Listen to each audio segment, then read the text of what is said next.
Okay, so I'll be this distance from the wall. The bolster will be a couple of inches away from my hips. And then let's put the strap, at the very top of the thighs. Okay, so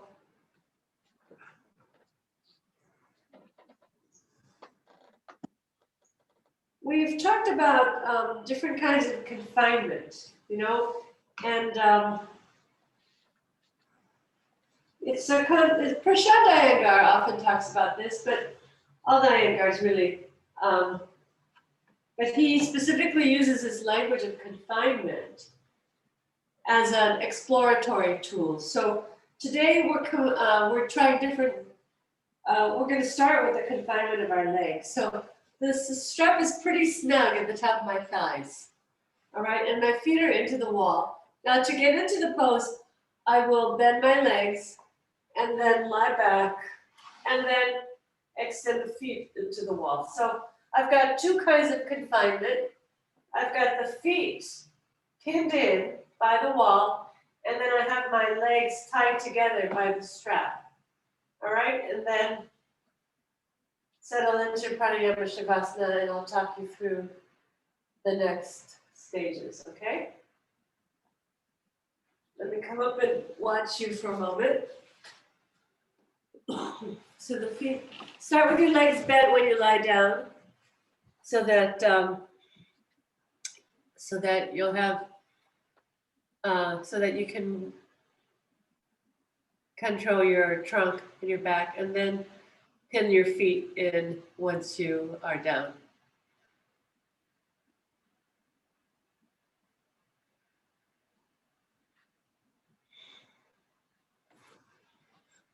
So strap your legs together, yeah, nice and tight. Glasses off.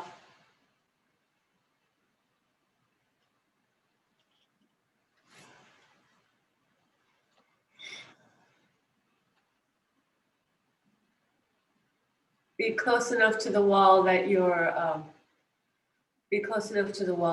feet can have something to push into. Okay. Good. So from here,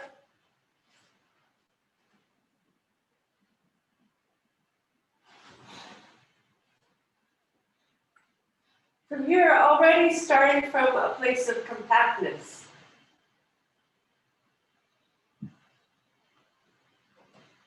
In the legs. See that the buttocks are lengthening down. See that the buttocks are not caught at the waist, but that the buttocks are lengthening down. You can even use your hands if you need to adjust the buttocks toward the heels. Also see that you're centered. Big toes, navel, and nose all in one line. Extend the arms. Keep the hands on the mat for now, with the arms extending toward the feet. Your hands don't have to be touching your legs, but parallel to your legs. Hands are relaxed.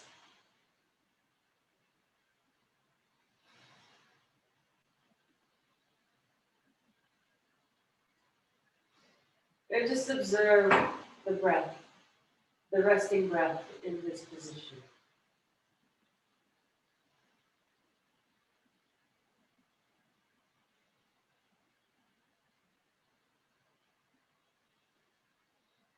So it's interesting to contemplate what are the legs doing when they are confined like this. And it's interesting to think about how do the legs affect the hips and the spine and the trunk and the respiration. We know, hopefully, the relationship between the legs and the pelvis is quite clear. All the different ways that you can, all the different effects that the various leg positions have on the organic body, the angle of the pelvis, what's happening in the lower abdominal organs. It's very much connected to the legs.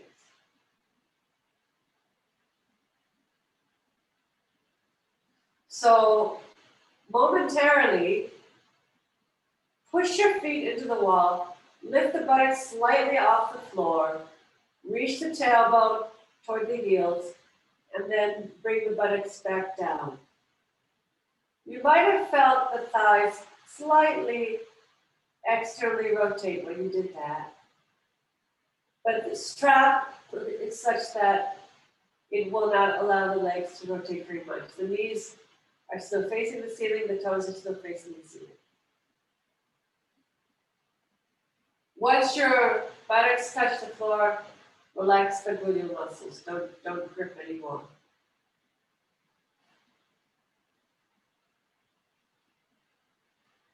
So now observing the breath in this position, you might perceive the breath as kind of a long, narrow channel,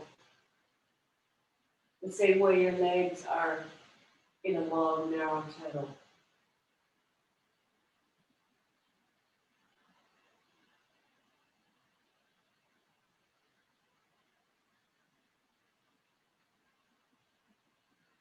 As you cultivate the movement and awareness of the breath,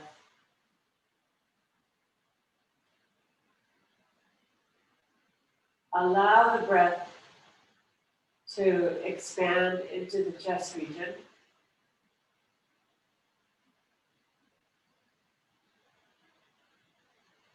And then return to the pit of the abdomen.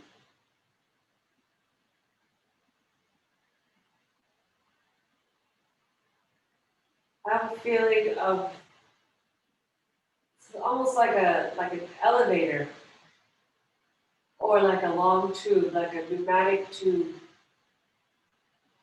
through which the breath travels from the base of the spine, pit of the abdomen, through this pneumatic tube, expanding wider as it reaches the rib cage, and then returning back down into the pit of the abdomen.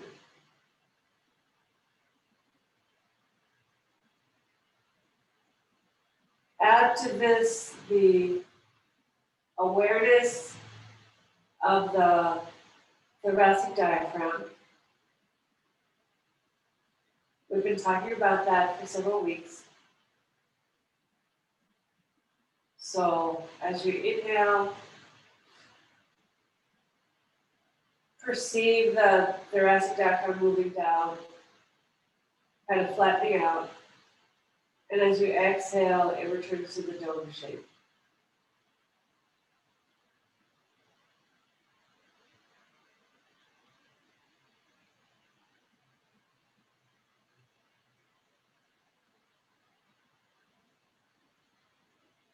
Long, narrow, tubular breath, you could say.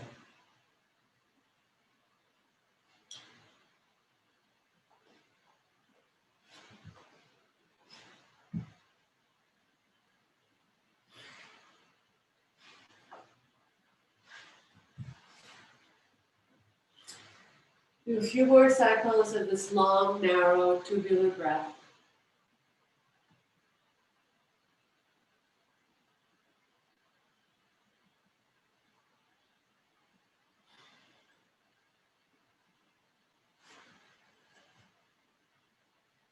After this cycle, return to normal breathing.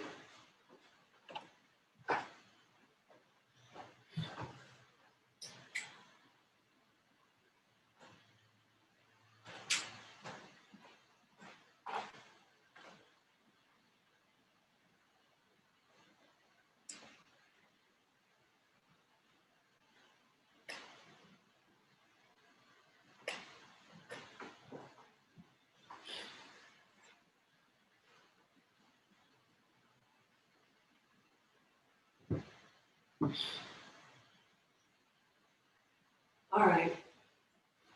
After you return to normal breathing, now we're going to come out of this leg shape, the situation.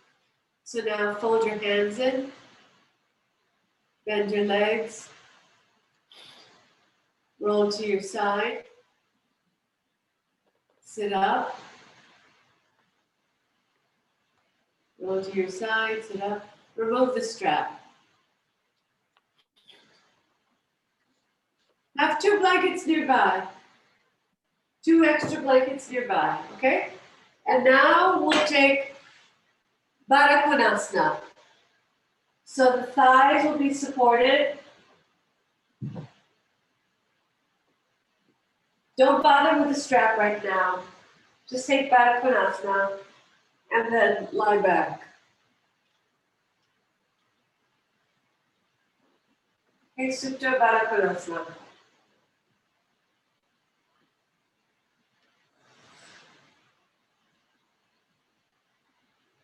Then from here, take the arms out in line with the shoulders. So make this a very wide pose.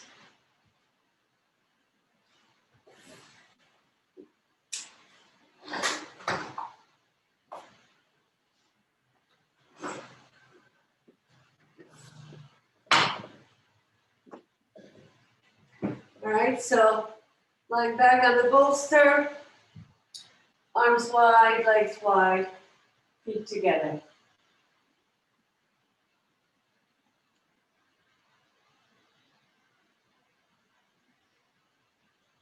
Take your hands in line with the shoulders, out to the sides, horizontal arms.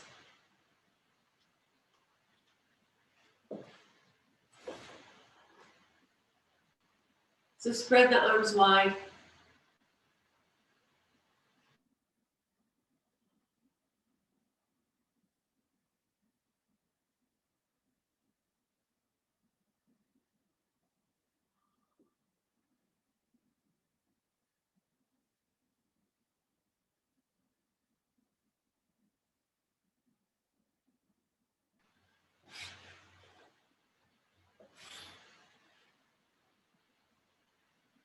Observe the difference between this breath and the last breath. First of all, can you feel the width of the abdomen? And feel the spreading of the abdomen as you inhale.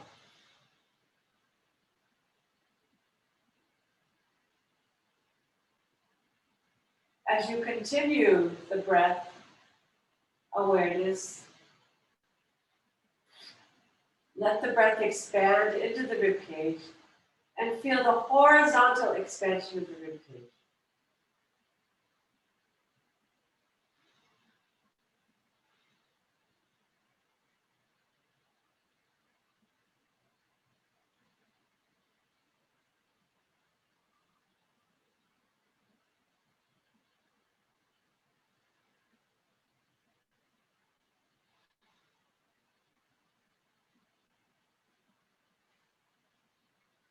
Feel as if the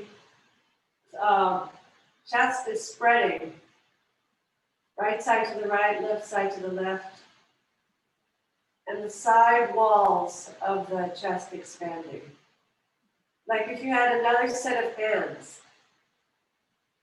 Let's just try this for a moment. Take your own hands and place them on your side ribs. Just rest your, don't push against them, but have a gentle, just the weight of the arms, weight of the hands into the side ribs. So holding the side ribs, elbows out to the sides. And now feel, as you inhale, feel the abdomen spreading and then lift the breath up into the rib cage and feel the rib cage widening as you inhale and then narrowing as you exhale. So let the rib cage move out into your hands as you inhale.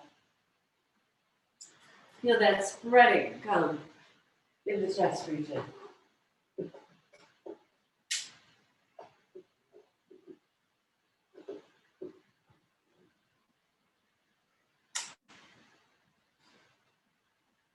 widening of the rib cage.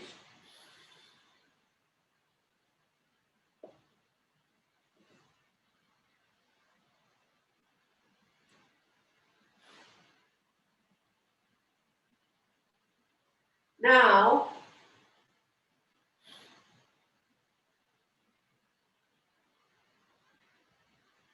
finish this cycle.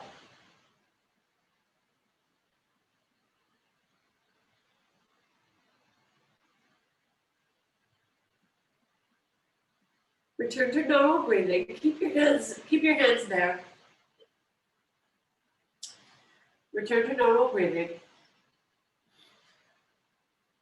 So in your resting breath, you probably won't feel the ribcage move very much. It's just the abdomen.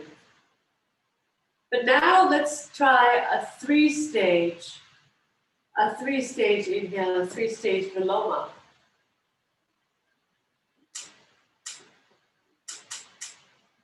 So the first stage is going to be in the abdominal region, and then a pause, and then the second stage into the hands at the side ribs, pause, and then the third stage all the way up at the collarbones, and then exhaling. All right, so I'll talk you through the first few stages, and then you'll be on your own. Exhale completely. Inhale into the abdomen, wide abdomen, and pause. Inhale further, feel the side ribs expand, and pause. Inhale one more time, all the way up at the top chest, collarbones expanding. Pause, and then exhale. Feel everything go back to its original shape.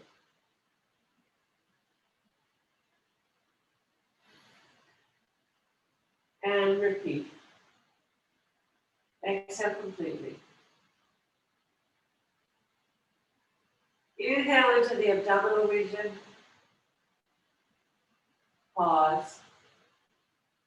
Inhale into the side ribs. Pause. Inhale all the way up to the top of the chest. Pause. And then exhale. So if you had 3 sets of hands, you could feel those 3 stages. But you'll have to use your imaginary hands on your abdomen and at the very top of the chest.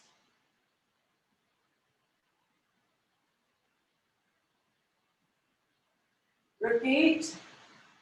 Do 3 more cycles of Viloma inhales. 3-stage Viloma, Abhyantara Viloma.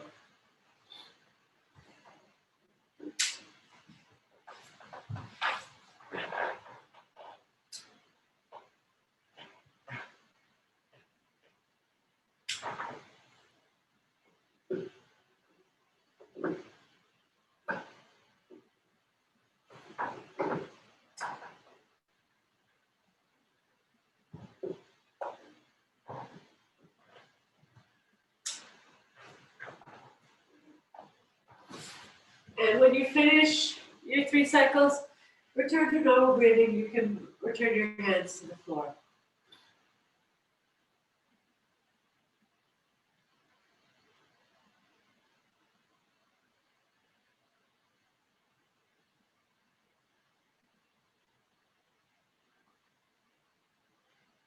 So we have the up and down diaphragms, the thoracic diaphragm, pelvic diaphragm, throat diaphragm, which we've talked about at length. What if we also had like horizontal diaphragms? We're really talking about the pranic flow and ways to shape the pranic flow. So I'll just give that to you as like a seed to take into the coming week, okay?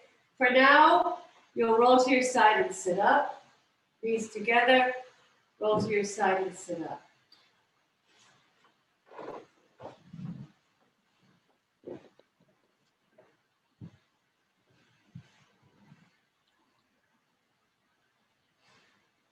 Okay, so now we'll sit in Virasana on the bolster, okay? So we're coming back to this narrow shape. We're coming back to the confinement. I don't think we need the strap here because the legs are already fixed in place. Okay, you can have a blanket for your lap.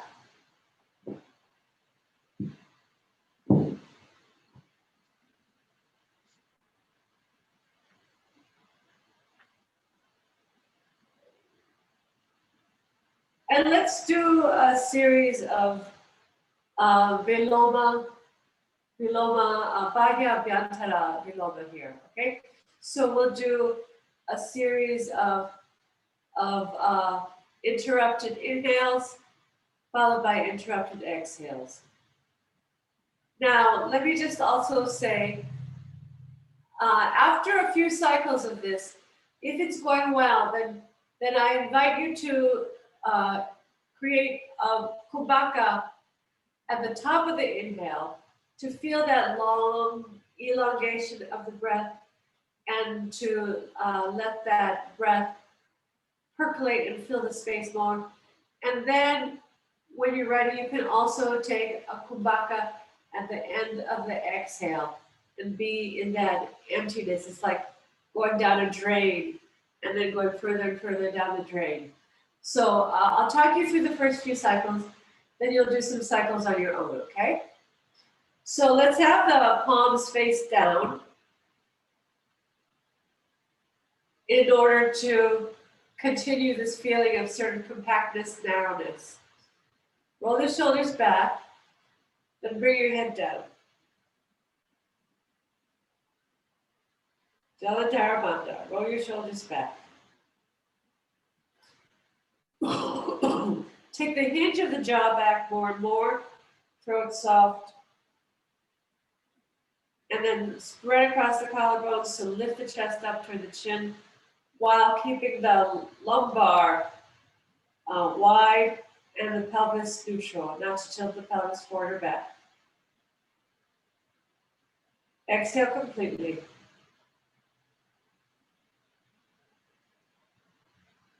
Just take one cleansing breath. Slow, soft inhale, slow, soft exhale.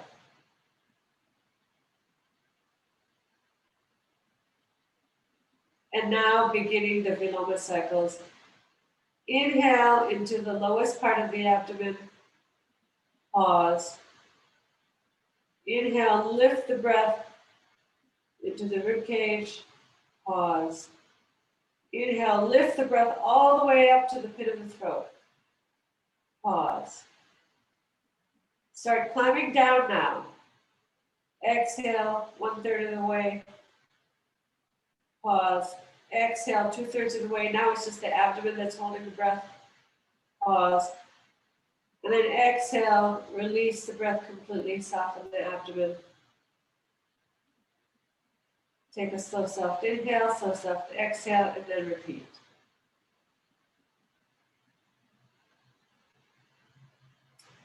Exhale completely.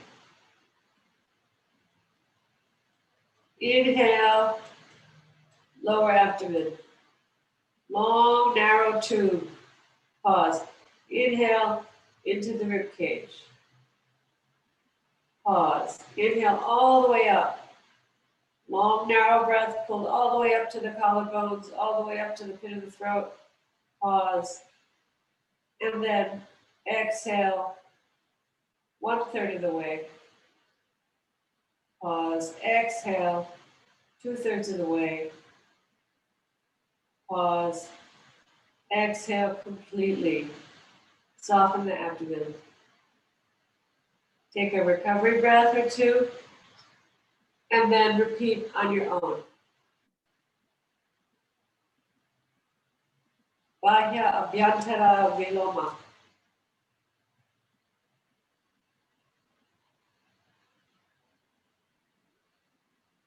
Picture that long, narrow tube, in contrast with the wide spreading breath that we did earlier.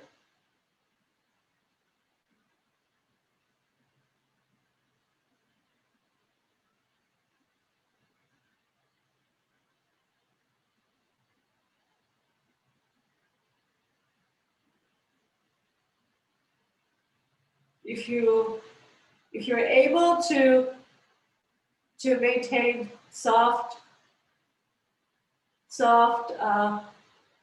cycles, regular cycles with no strain, then you could try adding a kumbhaka at the top of the inhale, a little retention.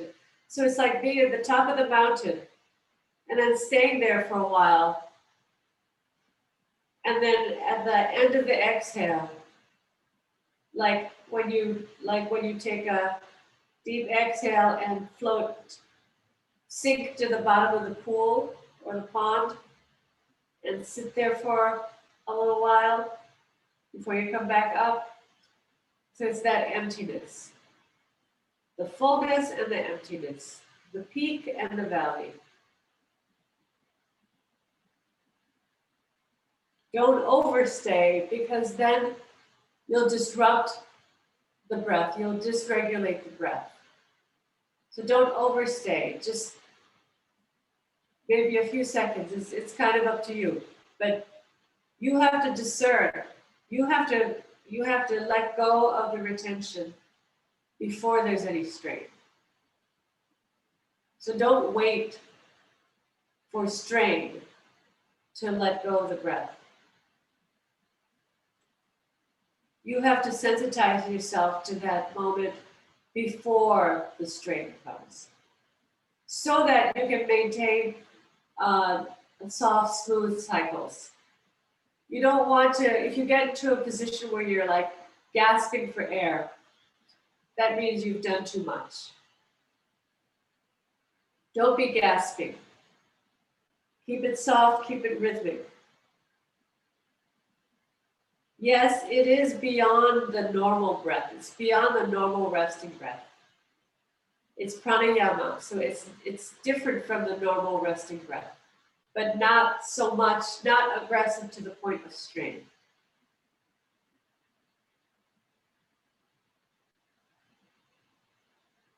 Finish this cycle.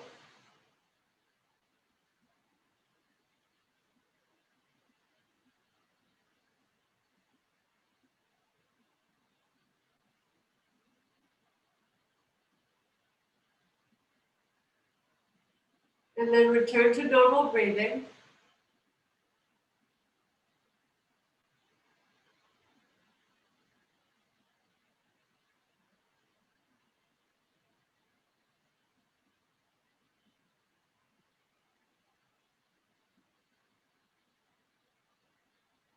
And when you return to normal breathing, you can bring your head up, eyes closed, sit quietly.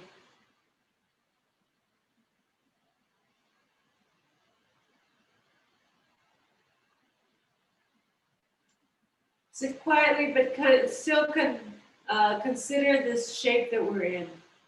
Very narrow, kind of confined, tall, tubular. And then from here, stretch your legs out.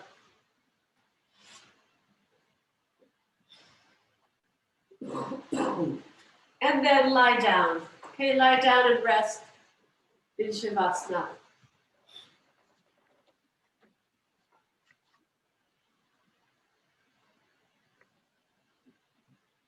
All right, completely rest now.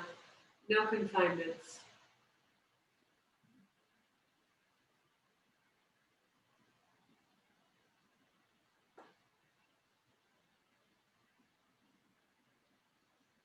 Let the breath return to normal. And hopefully you notice a difference between the normal pre-pranayama breath and the normal post-pranayama breath. It's still soft and relaxed. It should feel very light and effortless, the post-pranayama breath. And the mind uncluttered, light, sattvic. That's the sattvic, clear, translucent mind state that we're after.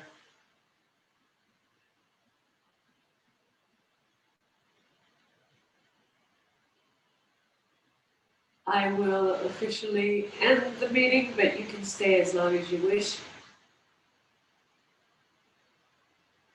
Shavasana after pranayama should be at least 5 minutes in order to bring the nervous system back to the resting state.